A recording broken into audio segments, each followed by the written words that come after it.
ಕಾಂಗ್ರೆಸ್ ಆಯೋಜನೆ ಮಾಡಿದಂತ ಬಿಜೆಪಿಗೆ ಸುಳ್ಳಿಗೆ ಉತ್ತರ ಜನಜಾಗೃತಿ ಸಭೆಯ ಕಾರ್ಯಕ್ರಮದ ಸಭಾ ವೇದಿಕೆಯಲ್ಲಿರುವಂತ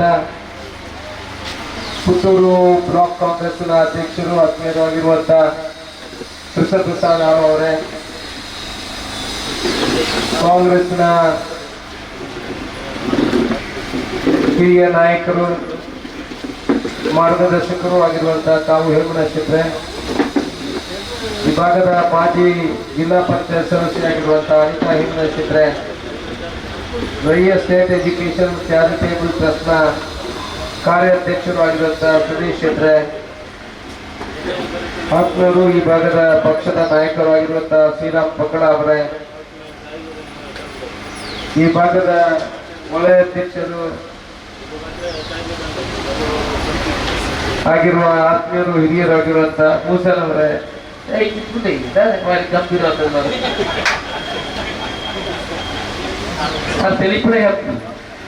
ತೆಲಿಪುರ ಹೋಗ್ತಾ ಹೊರಟು ಮತ್ತೆ ಇಲ್ಲಿ ಭಾರಿ ಗೌರವ ಉಂಟಾಗ ಬೂತ್ ಅಧ್ಯಕ್ಷರುಗಳಾದ ಗಿರೀಶ್ ಕುಮಾರ್ ಅವರೇ, ವಿಕ್ರಮ್ ರೈಗಳೇ, ಸಲಾಂ ಅವರೇ, ಅಬ್ದುಲ್ ಲತೀಫ್ ಅವರೇ, ಅಬ್ದುಲ್ ಖಾದರ್ ಟೂಕಿ ಅವರೇ,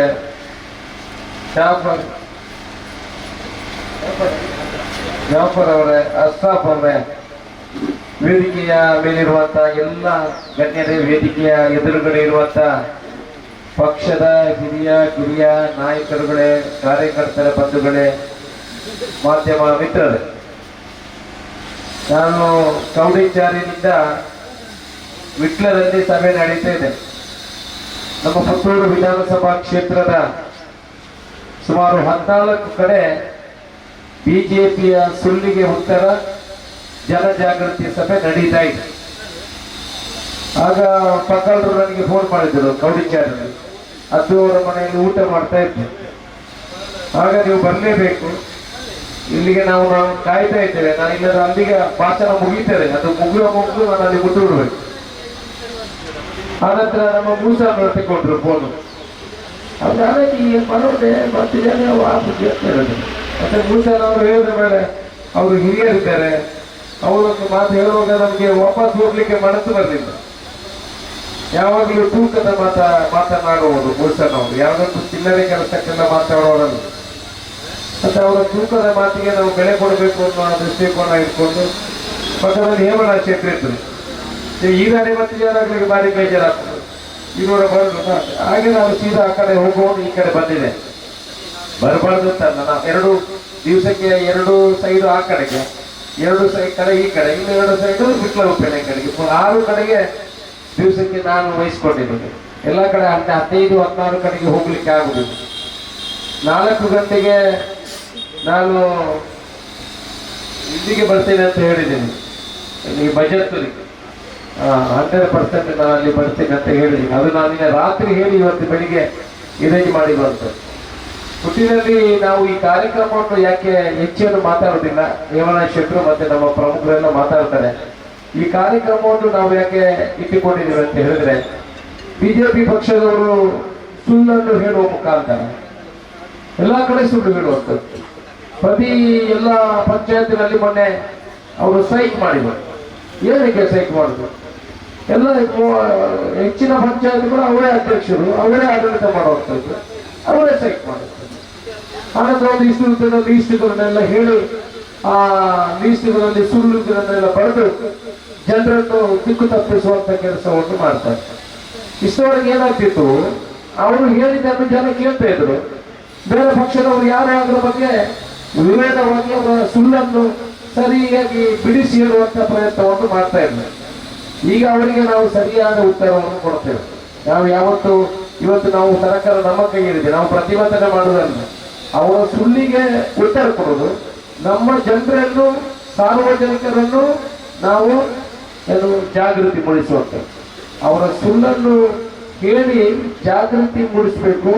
ಅವರ ಸುಳ್ಳು ಯಾರೆಲ್ಲ ಹೇಳಿದ್ದಾರೆ ಅದಕ್ಕೆ ಸರಿಯಾದ ಉತ್ತರವನ್ನು ಕೊಡಬೇಕು ಅಂತ ದೃಷ್ಟಿಕೋನ ಇಟ್ಕೊಂಡು ಈ ಜನ ಜಾಗೃತಿ ಕಾರ್ಯಕ್ರಮವನ್ನು ನಾವು ಆಯೋಜನೆ ಮಾಡಿದ್ದೇವೆ. ಏನೆಲ್ಲ ಸುಳ್ಳು ಹೇಳಿದ್ದಾರೆ, ಅವರು 13 ಪಾಯಿಂಟ್ಗಳನ್ನು ಕೊಟ್ಟಿದ್ದಾರೆ, ನಿಮಗೆಲ್ಲ ಗೊತ್ತಿರಬಹುದು. ಅದರಲ್ಲಿ ಆಕ್ರಮ ಸಕ್ರಮ ಮಾಡಲಿಲ್ಲ, 94C ಮಾಡಲಿಲ್ಲ, 94CC ಮಾಡಲಿಲ್ಲ, ಅವ್ರು ಕೊಟ್ಟಿರುವಂಥದ್ದು. ಅವರ ಕಾಲದಲ್ಲಿ ಎಷ್ಟು ಆಕ್ರಮ ಸಕ್ರಮ 94C 94CC ಮಾಡಿದ್ದಾರೆ.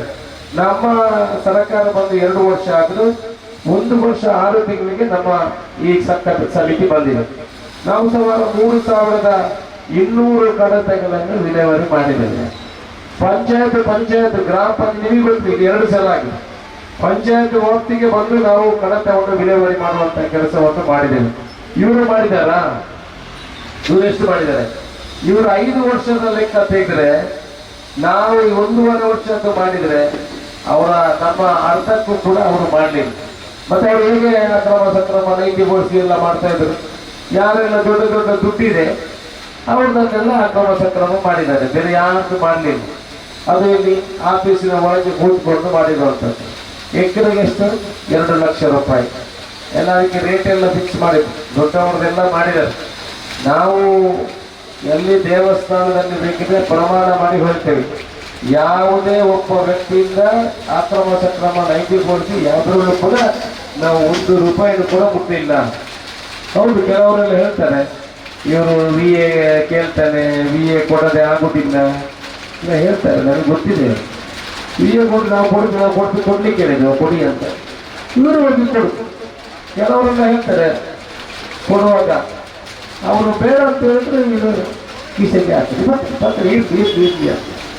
ಇನ್ನು ಒಬ್ಬ ಕೆಲವರು ಪಾಪ ಹೆದರಿ ಯಾರಿಗೆ ಎದುರಿಗೆ ಕಿಸೆಗೆ ಕೈ ಹಿಡಿದ್ರೆ ಅವರ ಪ್ಯಾಂಟಿನ ಕಿಸೆ ಇರ್ತಾರೆ, 20 ಇವರಿಗೆ ಹೇಳುವುದು ಕೆಲಸಗಳಾಗ್ತದೆ.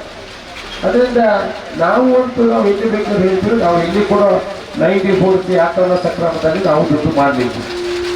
ಇವರು ಬೇರೆ ಬೇರೆ ವಿಚಾರಗಳನ್ನು ಇಟ್ಕೊಂಡು ನಾನು 1-2 ವಿಚಾರಗಳನ್ನು, ಯಾಕೆ ನಿಮಗೆ ಮನಸ್ಸಿಗೆ ಒಂದು ಪ್ರಶ್ನೆ ಬರ್ಬೋದು, ಹೌದು ಇವರು ಹೇಳೋದನ್ನು ಜನ ನಂಬ್ತಾರ, ಇವರ ಸುಳ್ಳು ಅಂತ ಎಲ್ರಿಗೂ ಗೊತ್ತಿಲ್ವಾ, ಜನ ನಂಬ್ತಾರ? ನನಗೂ ನನ್ನ ಮನಸ್ಸಿನಿಂದ ಹಾಗೇನೆ ಇತ್ತು, ಇವರು ಎಷ್ಟು ಪ್ರತಿಭಟನೆಗಳನ್ನು ಮಾಡಲಿ ಆದರೆ ಜನ ಇದನ್ನು ನಂಬುವುದಿಲ್ಲ ಅಂತ. ಆದರೆ ಒಂದು ಸೆಗ್ಮೆಂಟಿನ ಜನ ಇರ್ತಾರೆ, ಅವರು ಅದನ್ನು ನಂಬುವಂಥ ಕೆಲಸಗಳು ಆಗ್ತದೆ. ಇನ್ನೊಂದು 10-20% ಜನಗಳಿದ್ದಾರೆ, ಅವರು ಆ ಪಕ್ಷ ಈ ಪಕ್ಷ ಅಂತ ಅಲ್ಲ, ಅವರು ಯಾವ ಪಕ್ಷದಲ್ಲಿ ಒಳ್ಳೆಯ ಕ್ಯಾಂಡಿಡೇಟ್ಗಳಿದ್ದಾರೆ, ಅಭಿವೃದ್ಧಿ ಯಾರು ಚೆನ್ನಾಗಿ ಮಾಡ್ತಾರೆ, ಯಾರು ಜನರಿಗೆ ಸಹಾಯ ಮಾಡ್ತಾರೆ ಅಂತವರಿಗೆ ಓಟು ಹಾಕೊಂಡಿರ್ತಾರೆ. ಇವರೆಲ್ಲ ಇವರ ಸುಳ್ಳನ್ನು ಓದಿ ಹೌದಾ ಅಲ್ವಾ ಅಂತ ಕನ್ಫ್ಯೂಷನ್ ಮೋಡಿಗೆ ಬರ್ತಾರೆ. ಅವ್ರಿಗೆ ಗೊತ್ತಾಗುದಿಲ್ಲ. ಈಗ ಫಾರ್ ಎಕ್ಸಾಂಪಲ್ ನಾನು ಹೇಳ್ತೇನೆ, ಒಬ್ಬರಿಗೆ ಒಂದು 9 ಲೆವೆಲ್ ಒಂದು ಕಡೆ ಆಗಬೇಕಿತ್ತು, ಕೆಲವು ಪಂಚಾಯತ್ ಲೆವೆಲಲ್ಲಿ ಸಿಕ್ತಿತ್ತು.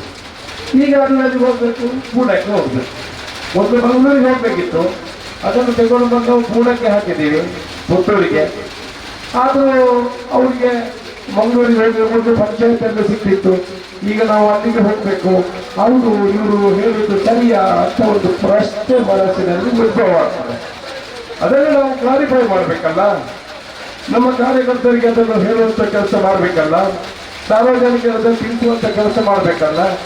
ಅದಕ್ಕೆ ಇದು ನಾವು ಮಾಡಿದ ಸುಳ್ಳಿಗೆ ಉತ್ತರ ಮತ್ತೆ ಜನಜಾಗೃತಿ. ನಾವು 9 ಲೆವೆಲನ್ನು ಅಲ್ಲೇ ಮೂಡಕ್ಕೆ ಹಾಕಿದ್ದು ನಾವಲ್ಲ, ಅದು ಸುಪ್ರೀಂ ಕೋರ್ಟ್ಗೆ ಒಬ್ಬರು ಹೋಗಿದ್ರು. ಸುಪ್ರೀಂ ಕೋರ್ಟ್ ಆಜ್ಞೆ ಪ್ರಕಾರ ಅದಾಗಿದೆ. ಅದನ್ನು ಕೂಡ ಒಂದು ಮಂಗಳೂರಿನಲ್ಲಿ ಪುತ್ತೂರಿಗೆ ಹಾಕಿದ್ದೀವಿ. ಪುತ್ತೂರಲ್ಲಿ ಅಧಿಕಾರಿ ಇರಲಿಲ್ಲ, 5 ದಿವಸಕ್ಕೆ ಒಬ್ಬ ಅಧಿಕಾರಿಯನ್ನೆಲ್ಲ ಹಾಕುವಂಥ ಕೆಲಸವನ್ನು ಮಾಡಿದ್ದೇವೆ. ಎಲ್ಲ ಅದಕ್ಕೆ ಬೇಕಾಗುವಂಥ ಪೂರಕ ವ್ಯವಸ್ಥೆಗಳನ್ನು ಮಾಡ್ತಾ ಇದ್ದೀವಿ. ಈಗ ಕರೆಂಟಿನ ಕನೆಕ್ಷನ್ಗೆ ಒಂದಷ್ಟು ವಿಚಾರಗಳು ಬಂದಿದೆ. ವಾಸ್ತವ ಸರ್ಟಿಫಿಕೇಟ್ ಕೊಡಬೇಕು, ಇನ್ನೊಂದು ಏನೋ ಒಂದು ಒಳಗೆ ಮನೆ ಒಳಗೆ ಬರುವ ಕೊಟ್ಟಂದ್ರೆ ಒಂದು ಅರ್ಜಿ ಕರೆಂಟ್ ಕನೆಕ್ಷನ್ ಕೊಡಬೇಕಿದ್ರೆ ಎಲ್ಲೋ ಇಲ್ಲ. ಇನ್ನೊಂದೇನ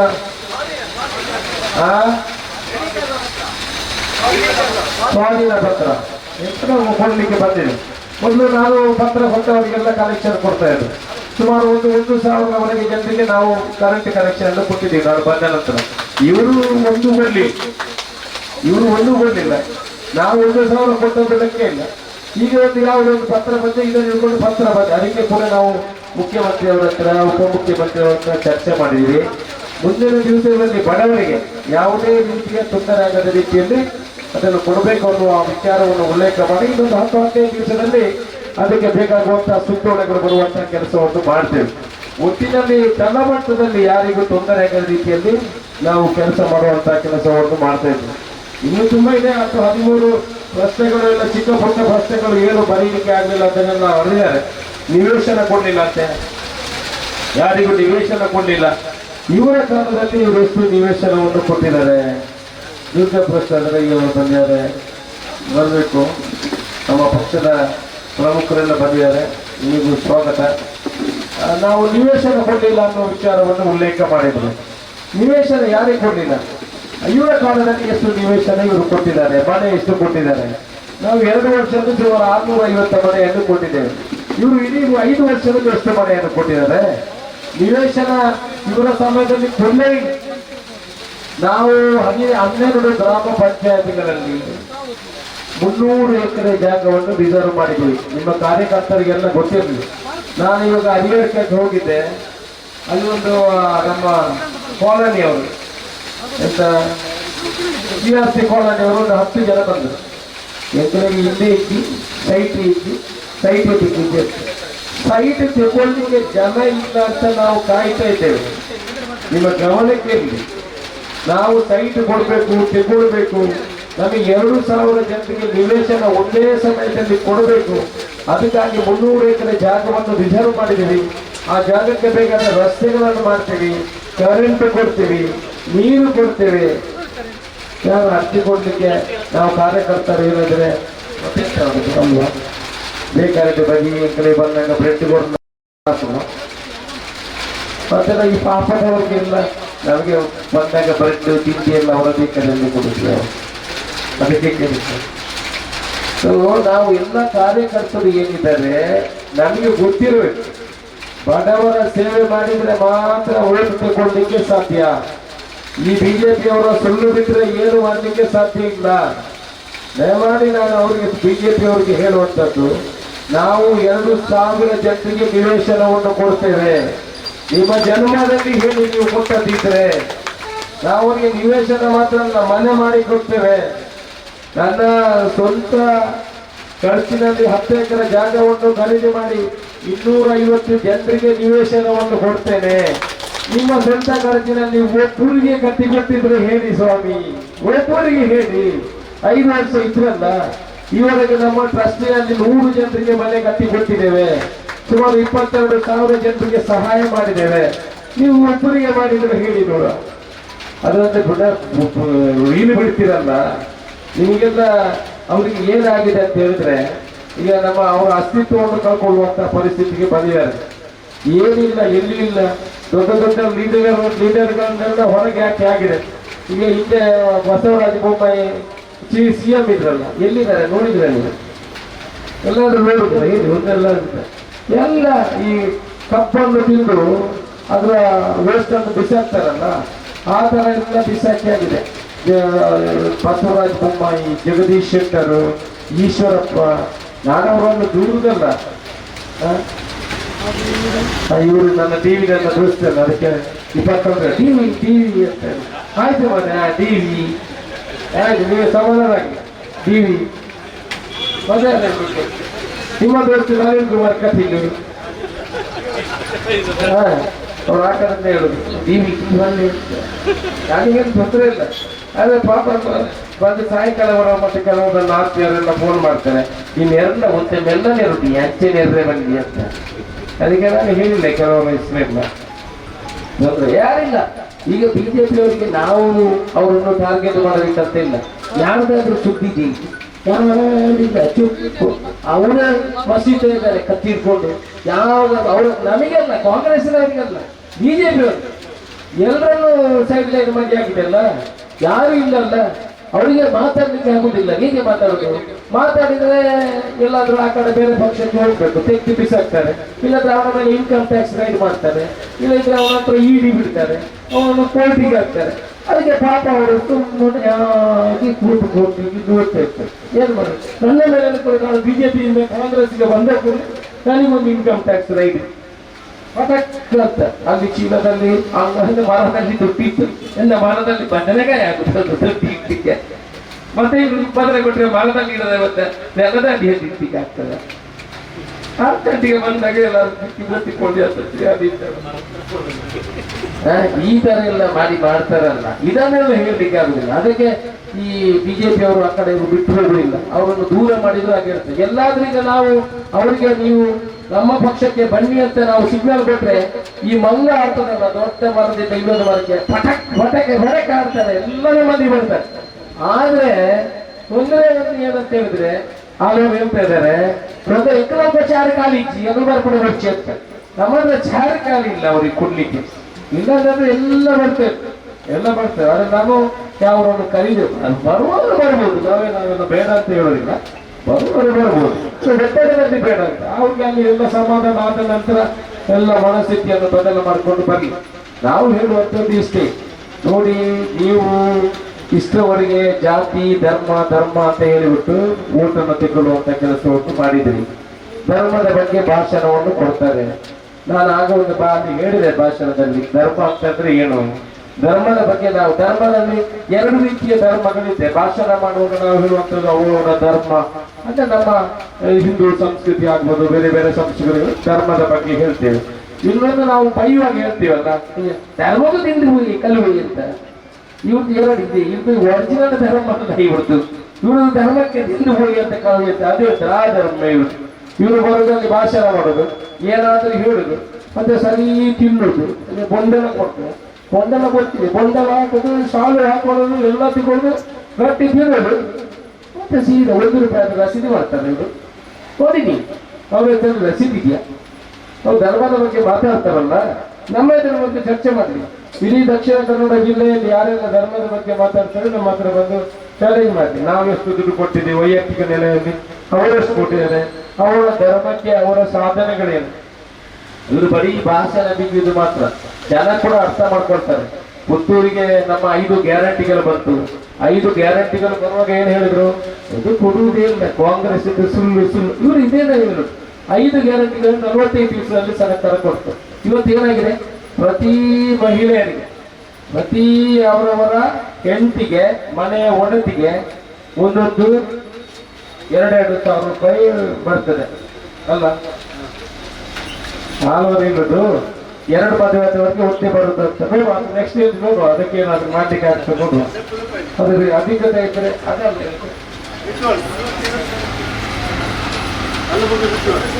₹42,000 ಬಂದಿದೆ ಇಷ್ಟವರೆಗೆ. ಹಾಗೆ ಇವತ್ತಿನವರೆಗೆ ₹42,000 ಇದರಲ್ಲಿ ಬಂದಿದೆ. ಕರೆಂಟ್ ಬಿಲ್ಲು ಫ್ರೀ, ಇದನ್ನೆಲ್ಲ ಯಾರು ಇವರೇನು ಸುಳ್ಳು ಅಂತ ಹೇಳಿದ್ರು. ಇವಾಗ ಅದೆಲ್ಲ ನನಸಾಗಿದೆ. ಇದನ್ನು ತಗೊಂಡವ್ರು ಯಾರು? ಬಿಜೆಪಿಯವರೇ ಮೊದಲಿಗೆ ಎಲ್ಲ ತಗೊಂಡವ್ರು. ಅಲ್ಲ ತಗೊಳ್ಳಿ, ನಾವು ಬೇಡ ಅಂತ ಹೇಳುದಿಲ್ಲ, ನೀವು ತಗೊಳ್ಳಿ ಸ್ವಾಮಿ, ನಮ್ದು ಸುಳ್ಳು ಯಾಕೆ ಹೇಳ್ತೀರಿ? ನಾವು ಯಾರನ್ನು ದೂರಲಿಲ್ಲ, ನಾವು ಬಿಜೆಪಿಯವರನ್ನು ದೂರಲಿಲ್ಲ. ನಾವು ಅಕ್ರಮ ಸಕ್ರಮ 94C ರಸ್ತೆ ಯಾವುದು ಬಂದ್ರು ಕೂಡ ನೀವು ಬಿಜೆಪಿಯ, ನೀನು ಕಾಂಗ್ರೆಸ್, ನೀನು ಹಿಂದೂ, ನೀವು ಮುಸ್ಲಿಮ, ನೀನು ಕ್ರಿಶ್ಚಿಯನ್ ಅಂತ ನಾವು ಕೇಳುವಿಲ್ಲ, ನಾವು ಇನ್ನೂ ಕೇಳುವಿಲ್ಲ. ನಾವು ಎಲ್ರಿಗೂ ಕೆಲಸವನ್ನು ಮಾಡಿಕೊಡ್ತೇವೆ. ಎಷ್ಟೋ ಜನ ಶಕ್ತಿ ಕೇಂದ್ರದ ಅಧ್ಯಕ್ಷರು, ಅವರ ಬೂತ್ ಅಧ್ಯಕ್ಷರವರು, ಆ ನಂತರ ಅವರ ಪ್ರಮುಖರು, ಪಂಚಾಯತ್ ಸದಸ್ಯರು ನಮ್ಮ ಹತ್ರ ಅಕ್ರಮ ಸಕ್ರಮ ಮಾಡಿಕೊಂಡಿಲ್ವ? ಬೇಕಾದಷ್ಟನ್ನು ಮಾಡಿಕೊಂಡಿದ್ದಾರೆ. ಅವ್ರಿಗೆಲ್ಲ ಮಾಡಿಕೊಟ್ಟಿದ್ದೇವೆ. ನಾವು ಯಾರನ್ನು ದೂರ ಮಾಡುವುದಿಲ್ಲ, ರಸ್ತೆಯು ಕೂಡ ಕೊಡ್ತೇವೆ. ನಾವು ಇವರ ತರ ಮಾಡೋದು, ನಾವು ಎಲ್ರಿಗೂ ಮಾಡಿ ಕೊಡ್ಬೇಕು. ಯಾಕಂತ ಹೇಳಿದ್ರೆ ನಾವು ನಮ್ಮ ಒಳ್ಳೆಯತನವನ್ನು ಬೇರೆಯವರಿಗೆ ತೋರಿಸ್ಬೇಕು. ಇವ್ರು ಏನು ಎಷ್ಟು ಬೇಕಿದ್ರೆ ಮಾಡಲಿ, ಇವ್ರು ಹಿಂದೆ ಮಾಡಿದ್ದೆಲ್ಲ ಇದನ್ನೇ ಮಾಡಿದ್ರು. ಆ ಕರ್ಮವನ್ನು ಈಗ ಕರ್ಮ ಮಾಡ್ತಾನೆ ಅಂತ ಹೇಳ್ತಾರಲ್ಲ, ಅದನ್ನೇ ಮಾಡುದು. ನಾವು ಇನ್ನು ಮುಂದೇನು ಕೂಡ ಯಾವ ಪಕ್ಷ ಅಂತ ಕೇಳಲಿಕ್ಕಿಲ್ಲ, ನಮ್ಮಿಂದ ಏನು ಸಹಾಯ ಮಾಡಲಿಕ್ಕೆ ಸಾಧ್ಯ ಇದೆ ಅದನ್ನು ಮಾಡಿಕೊಡುವಂತ ಕೆಲಸವನ್ನು ನಾವು ಮಾಡ್ತೇವೆ. ಅದರಲ್ಲೂ ಬಡವರ ಬಗ್ಗೆ ಏನು ಕೆಲಸ ಇದ್ದು ನಮ್ಮಿಂದ ಆಗುವಂಥದ್ದನ್ನು ನಾವು ಮಾಡ್ತೇವೆ. ಇವರು ಅದು ಮಾಡಲಿಲ್ಲ, ಇದು ಮಾಡಲಿಲ್ಲ, ನಾನು ಅವ್ರಿಗೆ ಹೇಳುವುದು ಅಂತೆ, ನಾನು ಜಾಸ್ತಿಯನ್ನು ಮಾತಾಡಲಿಕ್ಕೆ ಹೋಗುವುದಿಲ್ಲ. ನೀವು ಈ ಬುದ್ಧಿಯನ್ನು ಬಿಡಿ. ಇನ್ನು ಹೇಗೂ ನಾವು 5 ಗ್ಯಾರಂಟಿಯನ್ನು ಕೊಟ್ಟಿದ್ದೀವಿ, ನಮಗೆ ಅನುದಾನಗಳು ಇಲ್ಲ ಅಂತ ಹೇಳ್ತಾರೆ. 2,008 ಕೋಟಿ ರೂಪಾಯಿ ನಮ್ಮ ಪುತ್ತೂರು ವಿಧಾನಸಭಾ ಕ್ಷೇತ್ರಕ್ಕೆ ಈ 2 ವರ್ಷದಲ್ಲಿ ಬಂದಿದೆ. ಇವರು 5 ವರ್ಷದಲ್ಲಿ ಬಂದಿದ್ದಾರ? ಮೆಡಿಕಲ್ ಕಾಲೇಜ್ ಬಗ್ಗೆ ನಿಮಗೆಲ್ಲ ಗೊತ್ತಿದೆ. ಏನು ಹೇಳಿದ್ರೆ ಮೆಡಿಕಲ್ ಕಾಲೇಜ್ ಬರುವಾಗ ಆಗುದೇ ಇಲ್ಲ, ಇದು ಬರ್ಲಿಕ್ಕೆ ಸಾಧ್ಯ ಇಲ್ಲ. ಈಗ ಮೆಡಿಕಲ್ ಕಾಲೇಜ್ ಬಂದಿದೆ, ಈಗ ಹೇಳ್ತಾರೆ ಬಿಲ್ಡಿಂಗ್ ಆಗಿದೆಯಾ, ಕೂತಿದೆಯಾ, ಬರ್ತದೆ ಸ್ವಾಮಿ, ಟೈಮ್ ಇದೆ. ನೀವು ಹೋಗಿ ಪುತ್ತೂರಿಗೆ ಹೋಗುವಾಗ ನೀವು ಒಂದು ಸಲ ಈ ಕಡೆ ನೋಡಿ, ಆ ಸೈಡ್ ಮಾಲಿಂಗೇಶ್ವರ ದೇವಸ್ಥಾನದ ಸೈಡ್ ನೋಡಿ. ನೋಡಿ ಸರಿಯಾಗಿದೆ, ಸರಿಯಾಗಿ ಸ್ವಲ್ಪ ನೋಡುವಂತ ಆಗ್ತದೆ ಇಲ್ಲ. ಮೊನ್ನೆನಾಯ್ತು ಎಲ್ಲ ಗುಡಿಸಲು ಇಟ್ಟಲ್ಲಿ ಯಾರು ಹಗಲಿಯ ಮೈಕ್ ಹಿಡ್ಕೊಂಡು ಹಿಂದುತ್ವ ಅದು ಇದು ಹೇಳೋದು ಮೈಕದಲ್ಲಿ ಭಾಷಣ ನೀವು ಕೇಳೋದು ಅಂತಲ್ಲ, ಸಾಹಿತಿಗಳು ಕೂಡ ನಾಚಿಗೆ ಮಾಡ್ಕೊಂಡು ಹೋಗ್ಬೇಕು. ಇದು ಭಾಷಣ ಕೇಳೋದು ಒಳಗೆ ಹಾಕಿದ್ದೇವರು, ಇವರೇ ಕಲ್ಲರು ಒಳಗೆ ಹಾಕಿದಲ್ಲ, ಇವರೆಲ್ಲ ಒಳಗೆ ಹಾಕಿದ. ಈಗ ಬಿಸಿ ಬಿಟ್ಟಿದೆ ಅವ್ರಿಗೆಲ್ಲ, ಎಲ್ಲ ಬಿಸಿ ಬಿಟ್ಟಿದೆ. ಎಲ್ಲ ಬೇಕಾದ್ರೆ ಒಂದೊಂದೇ ಬಿಟ್ಟುಕೊಂಡು ಹೋಗ್ತಾರೆ. ನನಗೆ ಮೊನ್ನೆ ಕನಸು ಬಂದಿದೆ ದೇವರದ್ದು, ಯಾರೋ 1 ಎಕರೆ ಜಾಗವನ್ನು ಒಳಗೆ ಹಾಕಿದ್ದಾರೆ, ನೀನು ಅದನ್ನು ಬಿಡಿಸ್ಕೊಡ್ಬೇಕು ಅಂತ. ನಾನು ಮರುದಿವಸನೇ ಹೋದೆ, ಅಲ್ಲಿ ಯಾರೋ ಅದು ಒಂದು ಜೈನರ ಹತ್ರ ಇದೆ, ಆ ಜೈನ ಅದನ್ನು ಒಳಗೆ ಹಾಕಿದ್ದಾರೆ, ಅದನ್ನು ಬಿಡಿಸ್ಬೇಕು ಅಂತ. ನಾನು ಮದುವೆ ಈಶ್ವರ ಭಟ್ರನ್ನೆಲ್ಲ ಕರೆದಿದ್ದೆ, ಯಾರು ಜೈನರ ಹತ್ರ 1 ಎಕರೆ ಜಾಗ ಇದೆ, ಇದು ಒಂದು ವಾರದಲ್ಲೇ ಬಿಡ್ಬೋದು ಅಂತ ಹೇಳಿ ದೇವರು ಬಂದು ಹೇಳಿದ್ದಾರೆ ನನಗೆ ಅಂತ. ಅದಕ್ಕೆ ನೋಡೋಣ ಒಂದು ಜೈನರ ಮತ್ತೆ ಇನ್ನೊಬ್ಬರ ಮೇಲೆ ಕೇಸ್ ಇದೆ ಕೋರ್ಟಲ್ಲಿ. ಅದನ್ನು ಮತ್ತೆ ನಾವು ಅವ್ರ ಹತ್ರ ಮಾತಾಡುವಾಗ ಪಾಪ ಅವರೇ ಬಂದರು, ನಾನು ಬಿಟ್ಟು ಕೊಡ್ತೇನೆ, ನನ್ನಿಂದ ಏನು ಸೇವೆ ಆಗಬೇಕು ಎಲ್ಲ ಅವರು 1 ವಾರದಲ್ಲಿ ನಾನೇ ಬಿಟ್ಟು ಕೊಡ್ತೇನೆ ಅನ್ನೋ ವಿಚಾರವನ್ನು ಹೇಳಿದೆ. ಇದರಿಂದ ಯಾಕೆ ಉಲ್ಲೇಖ ಮಾಡಿದ್ದು ಅಂತ ಹೇಳಿದ್ರೆ, ಇವರು 5 ವರ್ಷದಲ್ಲಿ ಇದ್ರಲ್ಲ, ಧರ್ಮದ ಬಗ್ಗೆ ಮಾತಾಡ್ತಾ ಇದ್ರಲ್ಲ, ಇದನ್ನೆಲ್ಲ ಸರಿ ಮಾಡಬಹುದಿತ್ತಲ್ಲ. ಎಷ್ಟೋ ದೇವಸ್ಥಾನದ ಜಾಗಗಳು, ದೇವಸ್ಥಾನ, ಭಜನಾ ಮಂದಿರ, ಚರ್ಚು, ಕಟ್ಟೆ, ಮಸೀದಿ ಇದೆಲ್ಲ ಸರ್ಕಾರಿ ಜಾಗದಲ್ಲಿದೆ. 5 ವರ್ಷದಲ್ಲಿ ನಾನು ಒಂದು ಬಿಜೆಪಿ ಇದ್ದಿದ್ದಲ್ಲ, ಆಗ ಅವ್ರಿಗೆ ಹೇಳ್ತಾ ಇದ್ದೆ, ನೋಡಿ ಇದನ್ನು ನೀವು ಹಿಂದುತ್ವದ ಬಗ್ಗೆ ಮಾತಾಡ್ತೀರಲ್ಲ, ಇದನ್ನ ದೇವರ ಹೆಸರಲ್ಲಿ ಮಾಡಿ ಆ ಜಾಗವನ್ನು, ಅದರಲ್ಲಿ ಹೆಸರು ಇನ್ನೇನಾದ್ರೂ ತೆಗಿಲಿಕ್ಕೆ ಏನಾಗುದಿಲ್ಲ, ಅದರ ಹೆಸರಲ್ಲಿ ಇರಲಿ ಅಂತ ನಾನು ಹೇಳ್ತಾ ಇದ್ದೆ. ಆಗ ಇವರು 5 ವರ್ಷ ಬಿಡಿ ಯಾವತ್ತು ಹೇಳಿದ್ರು ಅದಕ್ಕೆ ಉತ್ತರನೇ ಇಲ್ಲ. ಮತ್ತೆ ಒಂದೊಂದ್ಸಲ ನನ್ನ ಹತ್ರ ಹೇಳುದು, ಇವರು ವೇದಿಕೆ ಇರ್ಬೋದು ಮತ್ತು ಪನೋಡ್ಚಿ ಮರ್ಯಾದೆ ಕೊಡ್ತಾರೆ, ಇವರು ಬಂದಾಗ ಅಲ್ಪ ಮಾತಾಡಲಿಲ್ಲ ಪನೋಡ್ಚಿ ಅಂತ ಹೇಳ್ತೀವಿ. ಮತ್ತೆ ನಾನು ಸಾಯಿ ಇವರ ಕೈಯಿಂದ ಆಗುದಿಲ್ಲ ಅಂತ ನಾನು ಬಿಟ್ಟೆ. ನಿಮ್ಮ ಮನಸ್ಸಲ್ಲಿ ನೀವೇನು ಮಾಡಿದ್ರಿ ಅಂತ ನಿಮ್ಮ ಮನಸ್ಸಿನಲ್ಲಿ ಪ್ರಶ್ನೆ ಬರ್ಬೋದು. ನಾವು ಮೊದಲ ಅಧಿವೇಶನದಲ್ಲಿ ಇದರ ಬಗ್ಗೆ ಮಾತಾಡಿದ್ದೇನೆ, ತುಳುವಿನ ಬಗ್ಗೆ, ತುಳುವನ್ನು ಹೆಚ್ಚುವರಿ ಭಾಷೆಯನ್ನಾಗಿ ಮಾಡಬೇಕು. ಮತ್ತೆ ದೇವಸ್ಥಾನ, ಚರ್ಚ್, ಮಸೀದಿ ಎಲ್ಲ ಆಯ್ತಾ ಮರೆ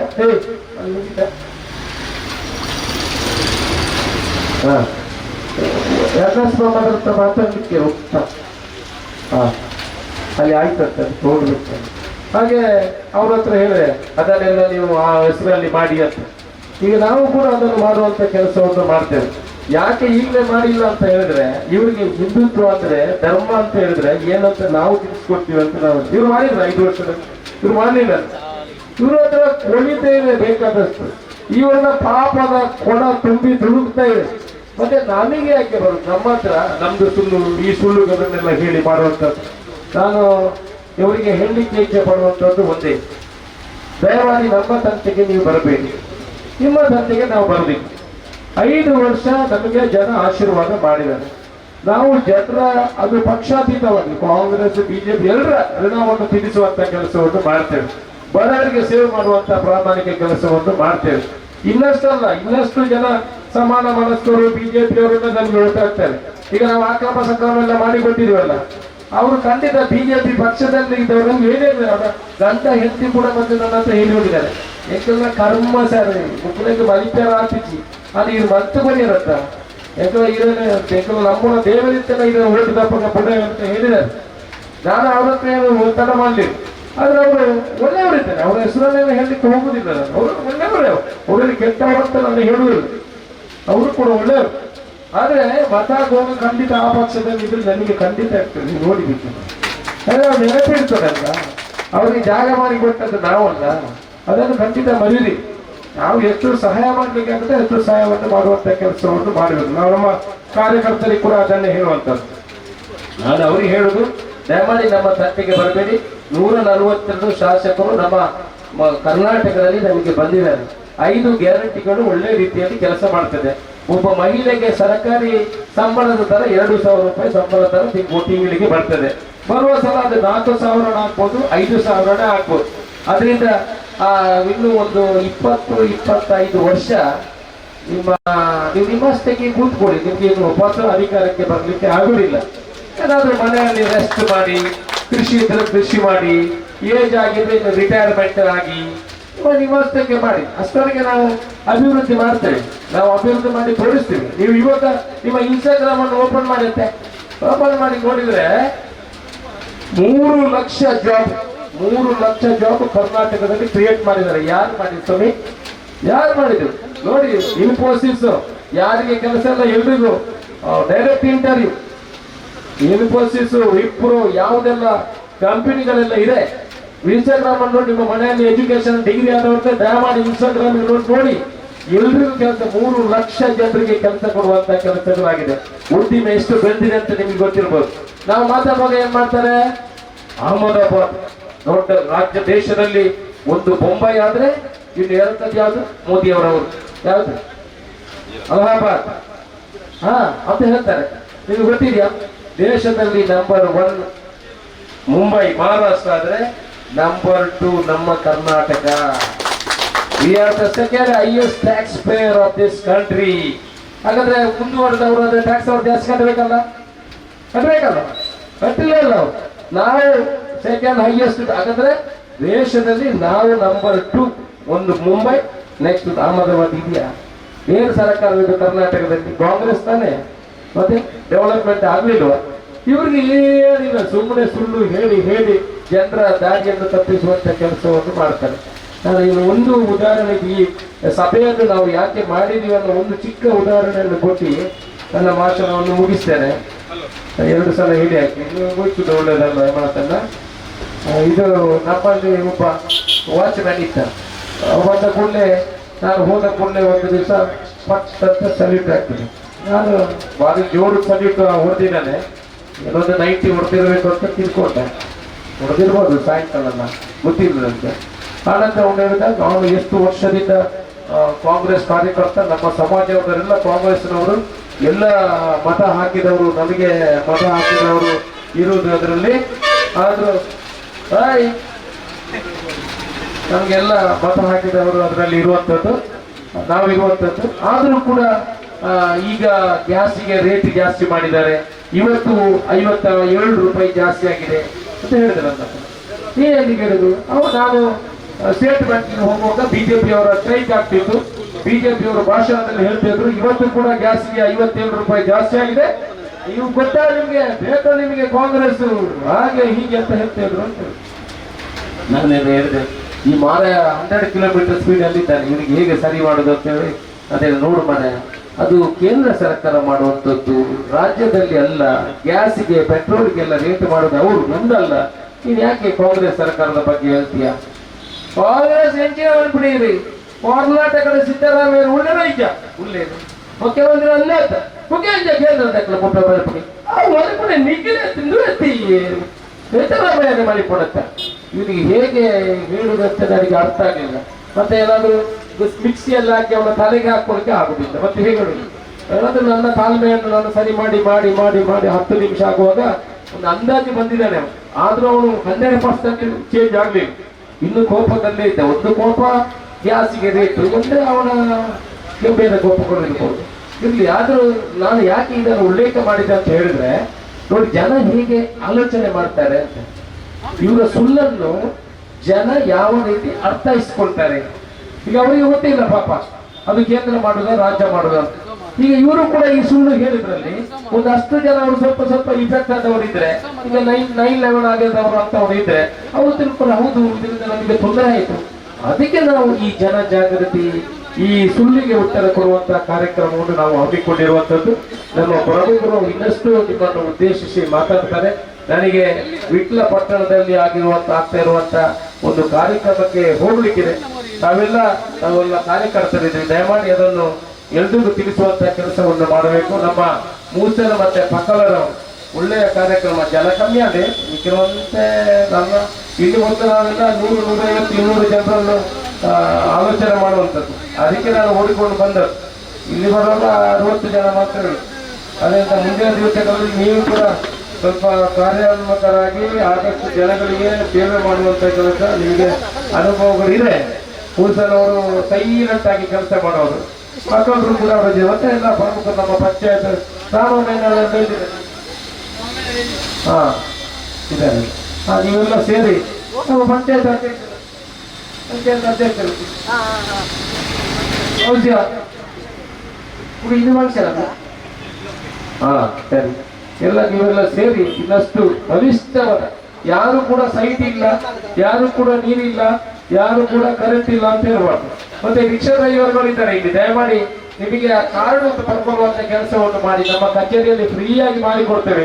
ಕಾರ್ಮಿಕರ ಕಾರ್ಡಿನ ಜೊತೆಗೆ ನಿಮ್ಮನ್ನು ಸೇರಿಸಿಕೊಳ್ಳುವಂತ ಹೊಸ ಯೋಜನೆ ಬಂದಿದೆ.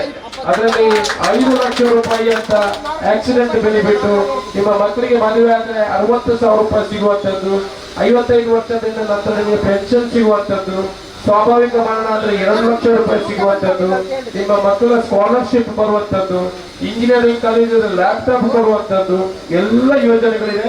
ನಾವು ಉಚಿತವಾಗಿ ನಿಮ್ಮ ದುಡ್ಡನ್ನು ನಾವು ಕಟ್ಟಿ ಫ್ರೀಯಾಗಿ ಮಾಡಿಕೊಡ್ತೇವೆ.